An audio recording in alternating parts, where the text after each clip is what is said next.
निकलो निकलो कि मैंने कपड़ा फाड़ दिया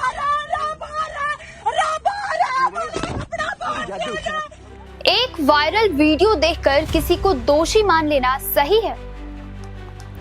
सोशल मीडिया के इस दौर में किसी विषय या घटना पर यकीन करने का हमारा पैमाना क्या है? एक वायरल वीडियो या फिर एक नैरेशन जो कोई भी 2-4 आदमी स्क्रीन पर किसी के बारे में मीडिया ट्रायल करते हैं और अपने मन मुताबिक एक नैरेशन सेट कर देते हैं। आजकल हम क्या कार्यवाही के लिए उत्तरदायी शासकीय विभाग भी प्रथम दृष्टया इन्हीं नैरेशन और वीडियोस पर भरोसा कर लेते हैं। इसी तरह का एक मामला राजस्थान के सीकर से सामने आया है। सोशल मीडिया पर एक वीडियो तेजी से वायरल हो रहा था जिसमें एक युवती फटे हाल कपड़ों में मंदिर के महंत राम प्राणाचार्य पर गंभीर आरोप लगाती हुई दिखाई दी। वीडियो देखते ही लोगों ने बिना पूरी सच्चाई जाने महंत को ही दोषी मान लिया। ये वीडियो देखकर एक पल के लिए आपको भी लगेगा कि वीडियो में बुजुर्ग युवती के साथ छेड़छाड़ का प्रयास कर रहा है, लेकिन जब इसकी जांच शुरू हुई तो सच्चाई कुछ और ही निकली। जांच में एक और वीडियो सामने आया जिसमें साफ दिखाई दे रहा है कि कैसे युवती ने महंत राम प्राणाचार्य को फंसाने की साजिश रची। वीडियो में देखा जा सकता है कि युवती पहले अपने साथी को मोबाइल देकर रिकॉर्डिंग शुरू करवाती है और इसके बाद वह खुद ही चिल्लाते हुए महंत की तरफ बढ़ती है और आरोप लगाने लगती है कि महंत ने उसके कपड़े फाड़ दिए। पुलिस जांच में सामने आए तथ्यों के अनुसार ये पूरा विवाद जानकीनाथ मंदिर की बेशकीमती जमीन को लेकर है जो गांव में नए बाईपास पर स्थित है। मंदिर के महंत राम प्राणाचार्य ने पुलिस में मामला दर्ज कराया है कि वह इस जमीन की देखरेख के लिए नियमित रूप से वहां जाते हैं। 4 जुलाई की सुबह करीब 10 बजे महंत हमेशा की तरह अपने बेटे गोविंद के साथ जमीन का जायजा लेने पहुंचे, जहां वह एक खेजड़ी के पेड़ के नीचे बैठे थे। इसी दौरान आरोपी महिला अपने पिता और भाई के साथ वहां पहुंची। जमीन पर अपना दावा ठोकते हुए उन्होंने महंत और उनके बेटे पर अचानक हमला कर दिया। दरअसल इस जमीन पर महिला के पिता ने कोर्ट में दावा कर रखा है और उन्हें कोर्ट से स्टे मिला हुआ है और महंत के जमीन पर आने से नाराज होकर महिला ने उन्हें कानूनी पचड़े और गंभीर आरोपों में फंसाने के लिए यह ड्रामा रचा था। हालांकि वीडियो की तकनीकी जांच और सबूतों के आधार पर पुलिस ने महिला की साजिश को बेनकाब करते हुए उसे गिरफ्तार कर लिया है और बाकी आरोपियों की तलाश जारी है। वहीं जब मामला तुल पकड़ा तो संत समाज का गुस्सा भी फूट पड़ा और संतों ने युवती के खिलाफ सख्त से सख्त कार्रवाई की मांग की है। अरेस्ट आप उसको कह रहे हो कि हमने कर लिया तो खाली मोबाइल की धारा लगाओगे उस पे, आप उस लड़की पे नहीं लूट की धारा लगाओगे, हानि की है उसकी धारा लगाओ। संत पे छेड़खानी का जो आरोप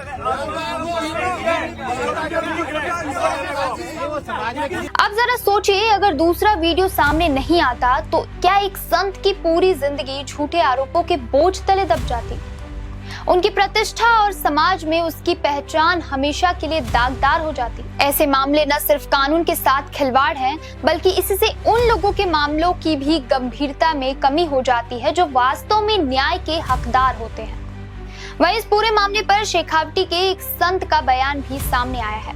उन्होंने घटना पर दुख और चिंता व्यक्त करते हुए मंदिर के महंत के प्रति अपनी संवेदना जताई। संत ने कहा कि यह मामला केवल एक व्यक्ति का नहीं, बल्कि मंदिरों, मठों और उनकी संपत्तियों की सुरक्षा से जुड़ा गंभीर विषय है। उन्होंने आरोप लगाया कि देश भर में धार्मिक संस्थानों की जमीनों पर अवैध कब्जे और विवाद बढ़ रहे हैं, जिससे संत समाज भी असुरक्षित महसूस कर रहा है।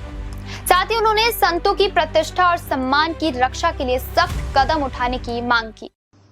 जय श्री राम, जय गो माता, जय गोपाल। सालासर के पास गनेड़ी गांव है और गनेड़ी कस्बे में एक पुराना प्राचीन श्री जानकीनाथ जी का मंदिर है। उस मंदिर के वर्तमान में श्री राम प्रपन्नाचार्य जी महाराज महंत हैं।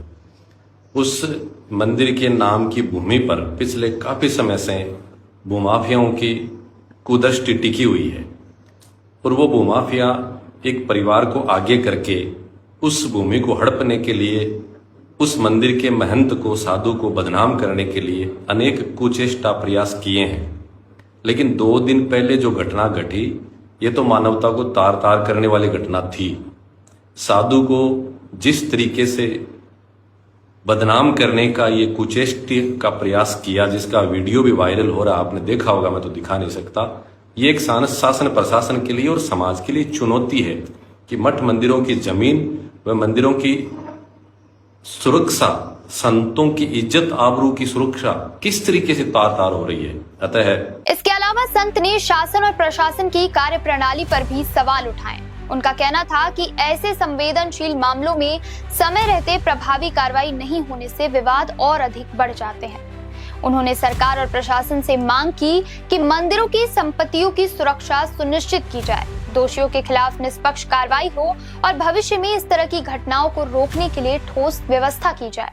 और मंदिरों की जमीन की सुरक्षा और साधु संतों की इज्जत आबरू की सुरक्षा की चिंता हम सब करें।